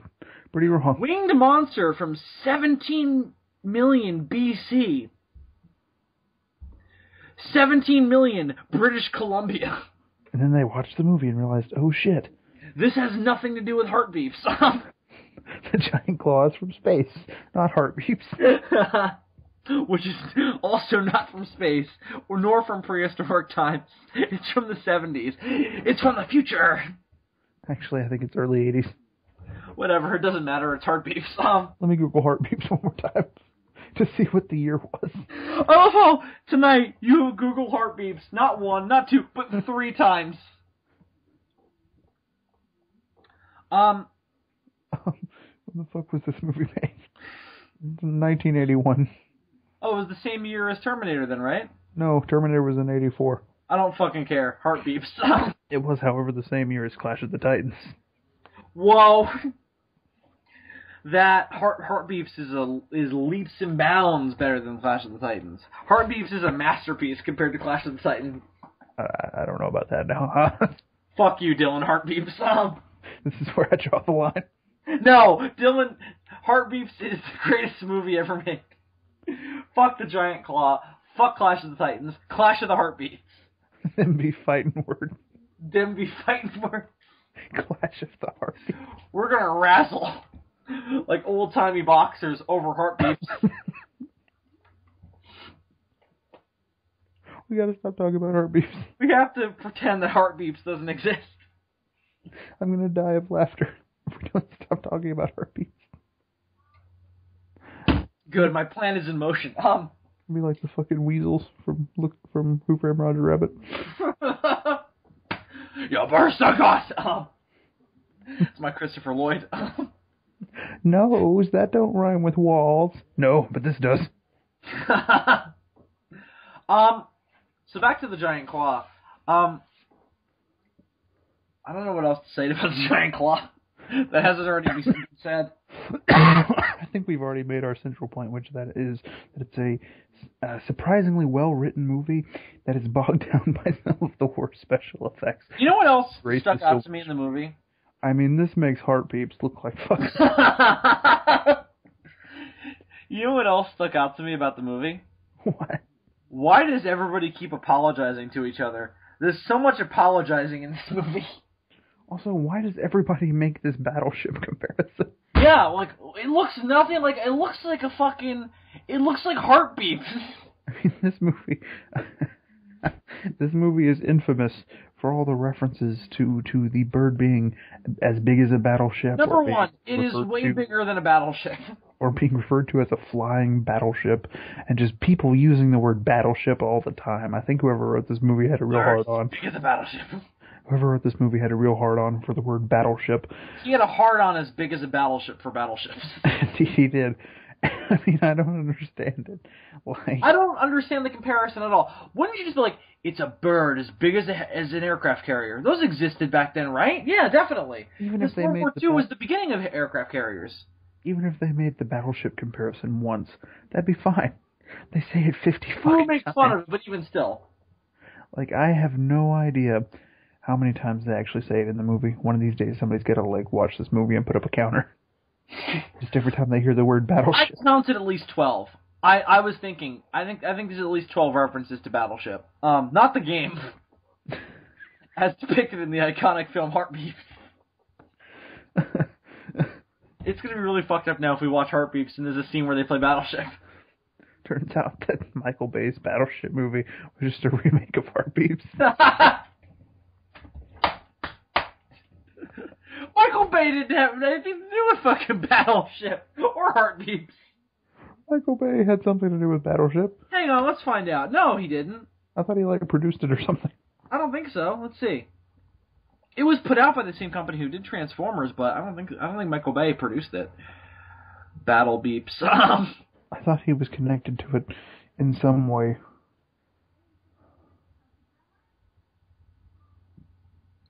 I'm finding out. So people are saying, hey, Michael Bay, if you want to make stupid movies, make it a little bit more like Battleship and a little less like Transformers. And make it less like Heartbeeps. Just make Heartbeeps, Michael Bay. Michael Bay, just fucking make Heart... No, he had nothing to do with it. Oh, okay. I'm just ready for the gritty It was reboot. just really inspired by Michael Bay. I And see. Heartbeeps. I'm just ready for the gritty reboot of Heartbeeps.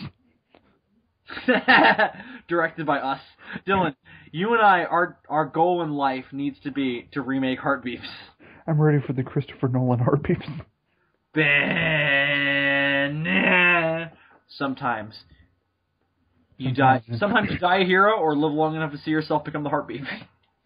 Sometimes in order to beat forward, you gotta beat back. You know, I was watching Heartbeeps long before it was cool to watch Heartbeeps. I've been watching Heartbeeps since long before anybody paid me to watch Heartbeeps. Which was not very long ago. I was paid to watch Heartbeeps. Who pays somebody to watch Heartbeeps? Stan Winston, apparently. From the grave. That's He a comes job. back, he's like, Stan Winston, you can force everybody in the world to watch one of your movies. Which one is it? Heartbeeps.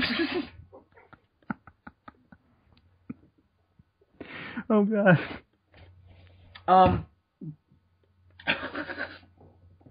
But Dylan, did you notice all the apologizing in fucking... I almost said in Battleship, in the Giant Claw. Did you notice all the apologizing in Battleship?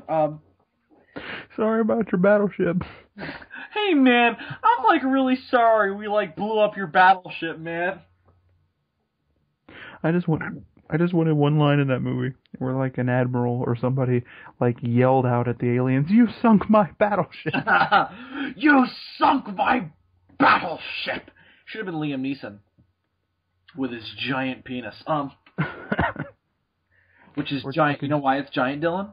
No, man, it's fucking Jim Carrey from fucking Batman Forever. You sunk my battleship! I'm gonna go watch Heartbeeps. It has a 0% on Rotten Tomatoes. Heartbeeps does? Yeah. No! Why does Heartbeeps have a 0% on Rotten Tomatoes? Because all the reviews be bad. What are some of the critics saying about Heartbeeps? It packs the sensation of shards of stained glass being wedged into your brain. Heartbeeps will, with very little effort, burn itself into your next 15 nightmares. I would rather shove knitting needles through my eyes than sit through 5 minutes of this ever again. Jesus Christ! This movie was nominated for a fucking Oscar! For the effects. Oh my god.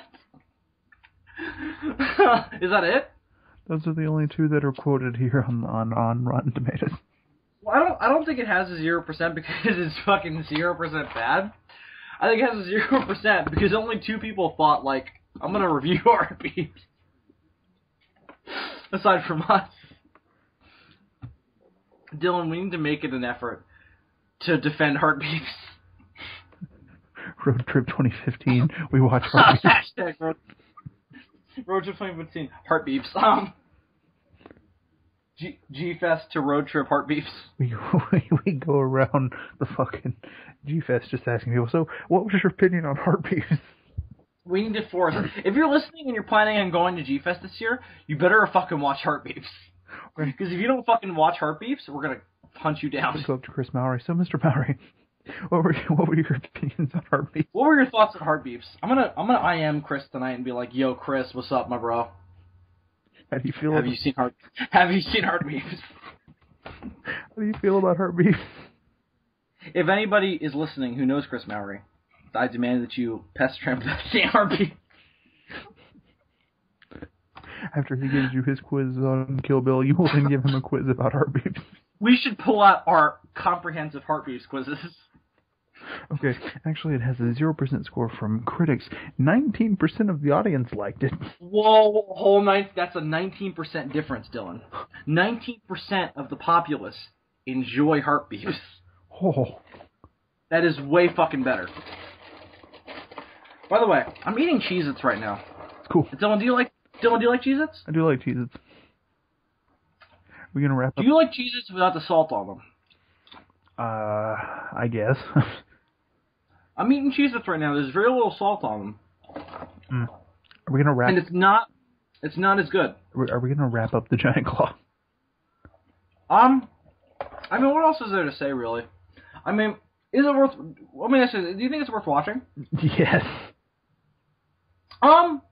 I think you need to be in mixed company, though. I did not love watching it by myself, to be honest. Dude, next year, road trip, we need to watch the Giant Claw. Oh, yes! Giant Claw, then Heartbeeps. No, but, I think that you really need to watch it with people who are like-minded, because then it's fun. If you're into this sort of thing, then yes, watch it. Yeah. It's a must. It's so iconic in the so bad it's good genre, just because of the effects, because like we said, everything else is done pretty well. Yeah, it's fine for what it is, but it's just those fucking effects that kill. Oh, Heartbeeps. The effects, not as good as Heartbeeps. They should have mixed. You know, here's the thing. I actually found a way to make... Should have had the special effects of Heartbeeps and the story of the Giant Claw. I actually found a way to make Heartbeeps relevant to the Giant Claw. You see, what? The Giant Claw and Heartbeeps have opposite problems. The Giant Claw is a movie in which everything is done pretty well, except for shitty effects. Heartbeeps, on the other hand... Oh, shit! We can make the perfect version of the Giant Claw with Heartbeeps. Heartbeeps, on the other hand, is a movie that got nominated for an Oscar for its effects at the time, but everything else was done poorly, apparently. We haven't seen it, but we love it anyway. Heartbeeps. Heartbeeps. So yeah, Heartbeeps. Dylan, let's do some more Heartbeeps related things, because that seems to be where our mind is going. Some more Heartbeeps related things. I know what I'm gonna do. I'm gonna do something that we did last year. Let's do some Heartbeeps trivia. Can you find Heartbeeps trivia? I can find Heartbeeps trivia. Are we going to answer trivia about a movie we haven't actually seen? That's the fun. Here we go. Did you actually find Heartbeeps trivia? I fucking found Heartbeeps trivia. Oh, God. It does exist. Hang on, I gotta read it first. The legends were true. Which actor in Heartbeeps had a movie canceled because of how poorly received Heartbeeps was? Oh, God. Pressure. Who even is in Heartbeeps? You can use IMDb if you have to. Is it definitely an actor, or could it be an actress? No, it's an actor. I'm going to guess that it was Andy Kaufman. It was Andy Kaufman. I only guessed that because he was the star. Because this movie was so poorly received at the box office and by everybody else except for us, Andy Kaufman's The Tony Clifton Story, a movie about the life and times of his alter ego Tony Clifton, was scrapped by the movie studios. 2 people in the world like Heartbeeps. And 2 people enjoy Heartbeeps. They are us. Oh, God. This movie's gonna suck. Which famous sci-fi actress was offered the role of Aqua in Heartbeeps, but was interested in the film, but her agent talked her out of doing the part? What? I'm gonna guess... Mom, it wasn't what? You're wrong. I'm gonna guess Sigourney Weaver. You are absolutely right. Are you looking at the trivia page? I am not. You just said famous sci-fi actress, and I'm thinking... That was a great guess then. Well done. And I was just thinking, who's a famous sci-fi actress from around that time period? And, like, Sigourney Weaver was the first one that came to mind. Hold on. Which cinema society was nominated Heartbeeps for Worst Picture in 1981? I know this is wrong, but I'm going to say the Academy. No, Hastings Bad Cinema Society 4th Annual Stinkers Award was nominated for Heartbeeps. Oh, neat. Which famous author of robot stories had characters in Heartbeeps named after characters from his robot stories? Was that too convoluted? I'm looking for an author who had characters in his stories, his famous, important stories about robots. There were characters in Heartbeeps named after his characters. Famous? I don't fucking know, man. Think of the laws of robotics. I have absolutely no clue, man. Isaac Asimov. Really? Yeah. Characters in Heartbeeps were named after Isaac Asimov's positronic robot short stories. That's the characters in the books. That's wonderful. Oh. There is also Cinema Snob. No, never mind. That's not true. I lied. The reasons to like Heartbeeps are increasing.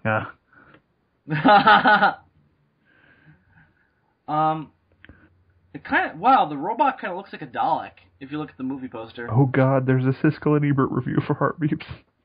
Oh my, can you read it or is it video? Oh no, it's video. Do you want to do a commentary? How do you do a commentary on a review? I mean, I guess we could... We're going to find a way. You know what, Dylan? Through the power of Heartbeeps. I guess we could watch it and then talk about the review. Alright, send me the link, we'll commentate over it, and we'll pause. So I'm gonna put the link in the description, and you guys at home can watch it, and you can pause at your own discretion. Siskel and Ebert review for Heartbeeps. Here we go. Alright. Let me know when you're at 0-0. I am at 0-0. Alright, well, I'll let you know when I'm at 0-0 then. The tables have turned because of Heartbeeps. Whoa.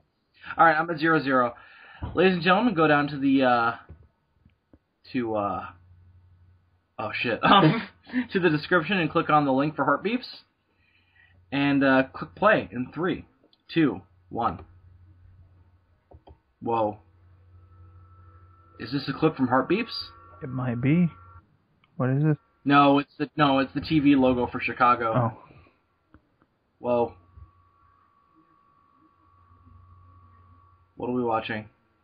Whoa. I don't know. I see fingers, Dylan. What is this madness? Whoa, this is trippy. There's popcorn. Popcorn everywhere. No. I'm drowning in popcorn. No, I'm hungry. See, well, with Roger Ebert on popcorn, and Gene Siskel on a box of whatever the fuck those candies are called. I think those were jelly beans. I literally feel like I'm watching propaganda right now. Whoa. And now, give me that the mad Queen of England. Give me that mad Heartbeeps action. Hey, man! With no weight.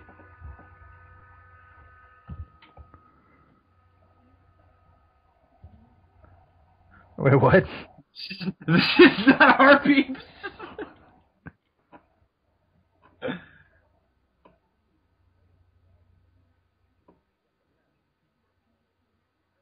Not Heartbeeps. Yeah! Oh, no!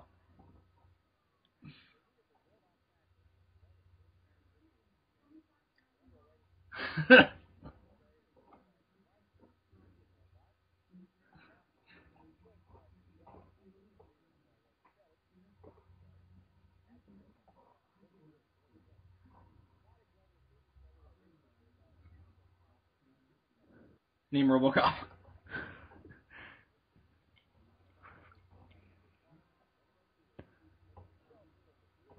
Oh, we're gonna see a clip. Great.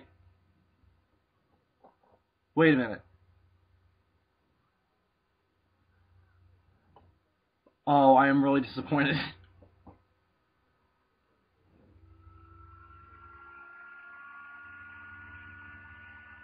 Dylan, this is Heartbeeps. No. This is Heartbeeps. I'm looking at Heartbeeps. The legends have been realized. H.P. Lovecraft wrote of the Call of Cthulhu. This is the Call of Heartbeeps.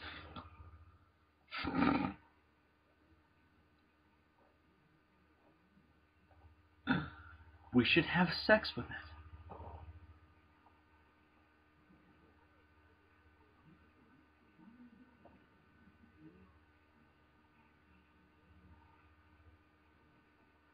Wow. Typical male robot chauvinism. Yeah! He's showing off for his lady friend. I really hope it's a Sasquatch. Hey, man! Will you let us sleep in here, man? Have a heartbeep.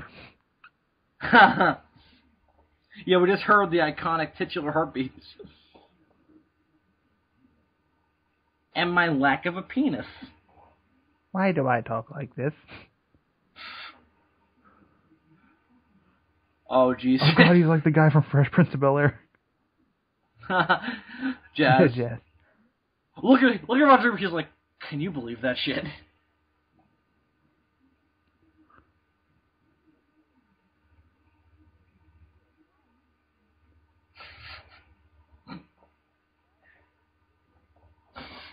Not a great cross.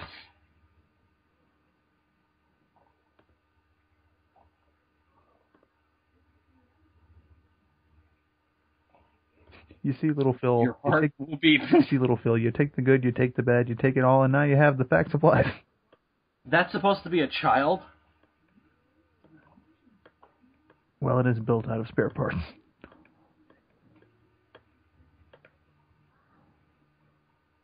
Tasks. For example. Dear Heartbeeps, this is Randy. This is Jerry Lewis. I was thinking the exact same thing. This is Jerry Lewis Bot. Oh, yeah. Oh my god, this guy's voice. The wonderful place of junk. The wonderful junk place. The place that we ran away from to escape persecution. Dear Heartbeeps, this is Lewis Bot. A heartbeat.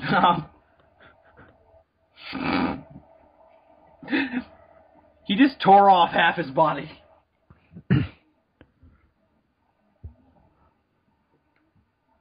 My penis.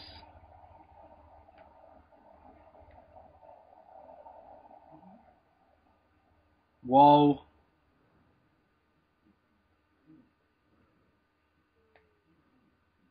Great. Your performance in school, however, has been very disappointing. Your performance in doing things for me has been extremely disappointing. How many times have we gone over this algebra, little Timmy? Phil, Dylan? Phil? Look at them, they're like, this shit is for real. I would rather he be called Timmy. Imagine Roger passes a joint to fucking Did you hear Gene. what Roger Ebert just said? What did he say? He said it was about as thrilling as a cold potato pancake.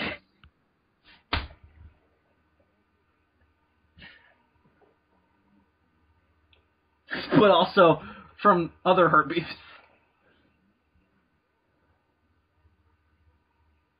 Who?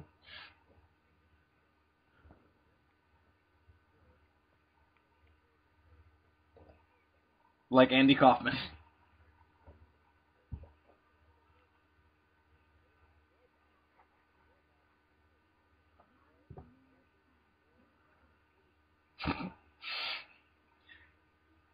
Wow, thanks, Gene. Siskel, I mean, if Ebert says all this stuff, and what does Siskel come in with? I think it's a bad film. I think it's a piece of shit. Again. Thanks for clarifying.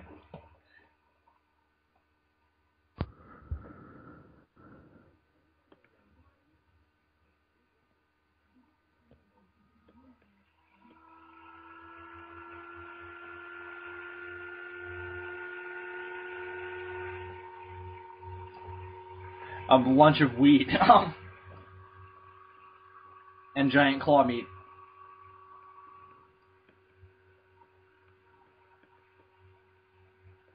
He's so angry.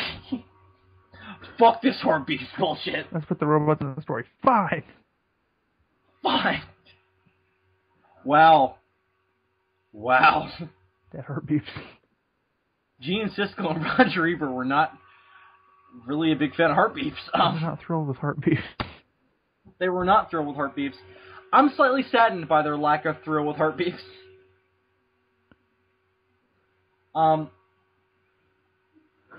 So yeah, Dylan, Heartbeeps. Somebody in the comments said, I saw this in the theater. It was lonely. Except for the other robot that was in the theater jerking off slowly.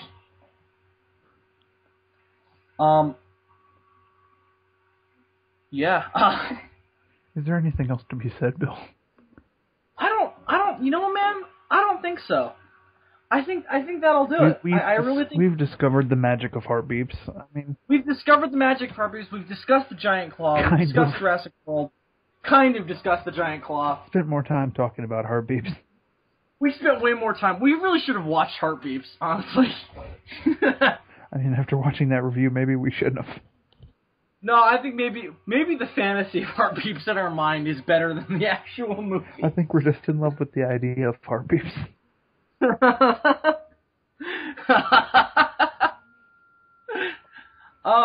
Dylan, let's take a drink, shall we? A drink to salute each other and give thanks to Heartbeeps. Thank God for Heartbeeps. Thank fucking God for Heartbeeps. Dylan, I don't know if you have a drink on you. Let's raise our glasses, sir, to each other and to the demons from outer space. Dylan, thank you for over a year of wonderful podcasting, and just being my friend, man. Thank you. Thank you for Heartbeeps. You're welcome. You had nothing to do with Heartbeeps. I'm the one who introduced you to Heartbeeps. Fuck you. Hey, man. It was my idea to do this whole podcasting thing in the first place. Without me, Heartbeeps doesn't happen for you either, bitch. Damn it, Heartbeeps, you're tearing us apart. This is the end of our friendship. Thanks, Heartbeeps. You're tearing me apart, Heartbeeps. You are tearing me apart, Heartbeeps. Oh, hi, Mark.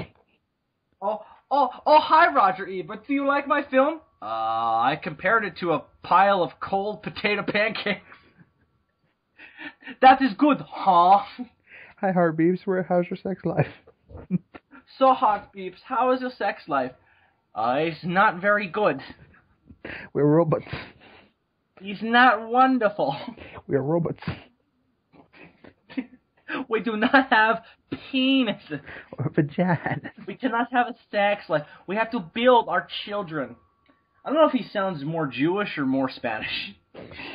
I like to think a healthy mix. What is Andy? Of a Spanish Jew robot. What is Andy Kaufman in real life? Let's find out. Instead of racial ignorance, let's find out. Let's investigate. Turns out he's a Spanish Jew, and we're like, oh, okay. Oh, okay, good. This makes sense then. I wasn't racist. I was accurate. Andy Kaufman. Andy Kaufman.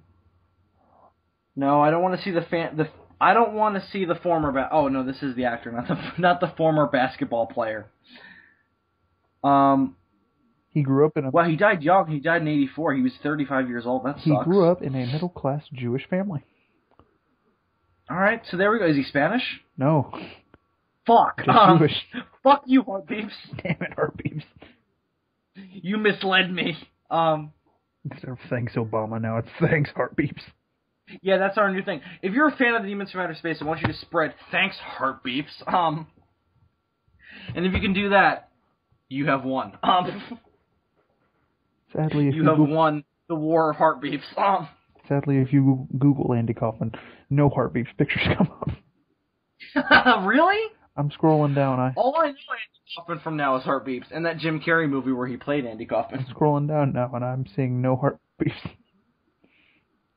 Google, you let me down with your lack of Heartbeeps. I found one Heartbeep. One Heartbeep. One lone Heartbeep. I see no more Heartbeeps. Damn it. You failed us. I'm done with Heartbeeps. Fuck Heartbeeps. So Dylan, I think that's going to do it for this week's episode of the Demons from Outer Space, the Thanksgiving special. Heartbeeps. So, Dylan, do you have anything to announce? Because I don't really have anything. I don't really either. So let's just end this on Heartbeeps. Thank you very much for listening, as always, and have a very happy Thanksgiving, folks. From us here at the Demons from Outer Space. Everyone enjoy your Heartbeeps. Enjoy. Everybody go out there, watch, and enjoy Heartbeeps. Cherish your Heartbeeps. So until next time, kids, I'm Bill Worcester, a.k.a. Zasquatch. Super DM64. And make sure your heart keeps on beeping, kids. Have a great night. And you see nothing because it's a podcast. Good night, kids.